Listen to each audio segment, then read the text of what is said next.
आया है, श्रापित है ये लड़का। निकाल दो इस लड़के को हमारे गांव से, वरना कोई जिंदा नहीं बच पाएगा।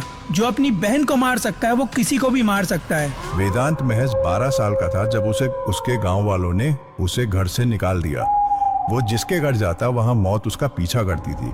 उसे गांव के पीछे जंगल से एक भयानक आवाज आती थी जो उसे अपनी ओर पुकारती थी। आओ वेदांत, आओ मेरे पास आओ। डरा हुआ वेदांत अपने आंगन से भागता हुआ अपनी माँ के पास गया और उन्हें सारी बात बताई, पर उन्होंने उसका यकीन नहीं किया। किसी ने भी नहीं किया। वेदा जिसके भी घर जाता वो चुड़ैल उसके साथ जाती और दूसरे ही दिन उनकी मौत हो जाती। रात को एक दिन सोते वक्त वेदा के कान में उस चुड़ैल की आवाज आई, जिसे सुन के वेदा डर के मारे कांपने लगा। मार दो उसे, मार दो, अपनी बहन को मार दो। दूसरे ही पल उसके घर में उसकी बहन की दर्द भरी चीख गूंज उठी और देखते ही देखते वो चीख सन्नाटे में बदल गई। खून में नहाया हुआ वेदा अपनी मरी हुई बहन के पास एक पत्थर लेके चुप खड़ा हुआ था। उसकी बहन की चीख सुन के उसका परिवार और सारे गांव वाले उसके घर चले आए। ये कोई बच्चा नहीं है, राक्षस है। निकाल दो इसे गांव से।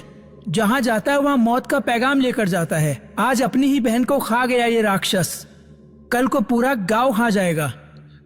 नहीं, मैंने अपनी बहन को नहीं मारा। किसी ने वेदांत की एक ना सुनी और उसे गांव से खदेड़ कर सभी ने बाहर निकाल दिया। जाते जाते वो उस चुड़ैल को जोर जोर से हंसते साफ साफ देख सकता था। पर 15 साल बाद अब वेदांत सच की तलाश में वापस आ चुका है। वेदांत बनकर नहीं, बल्कि पंडित वेदांत बनकर। जैसे ही वो अपने गांव पहुंचा, उसने जो देखा उसे देख के उसकी रूह कांप गई। वो गांव अब शमशान बन चुका था। बहुत ढूंढने पर उसे एक बूढ़ा आदमी मिला।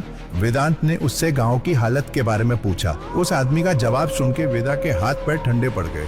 आखिर ऐसा क्या बताया उस आदमी ने वेदा को गांव के बारे में? क्यों बन चुका था वेदांत का गांव शमशान?